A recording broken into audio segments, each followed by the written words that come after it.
இந்த பெயிண்டிங் வெறும் டூப்ளிகேட். அட கடவுளே, உடனே வீட்டை விட்டு வெளில போடி. அதோட விலை என்னன்னு தெரியுமா உனக்கு? கமல், என்னங்க?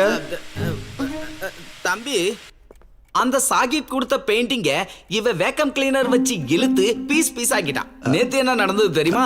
நம்ம நூர்ஜஹானோட எல்லா பொருளையும் எடுத்து ஒண்ணு கூட விடாம அது எல்லாத்தையும் பழையரும்பு கடையில போட்டா 300 ரூபாய்க்கு. 1 கிலோமீட்டர் தேடி ஓடி அதை திரும்ப இங்க வாங்கிட்டு வந்தேன். இங்க தூசி புடிச்சு கிடக்கும் போதெல்லாம் அது பெருசா தெரியல.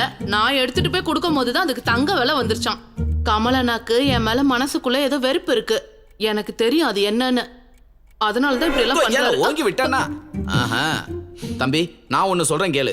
இனி இவ இங்க இருந்தானா இவளால ஏற்படுற எந்த நஷ்டத்துக்கும் சம்பந்தம் நான் இல்ல.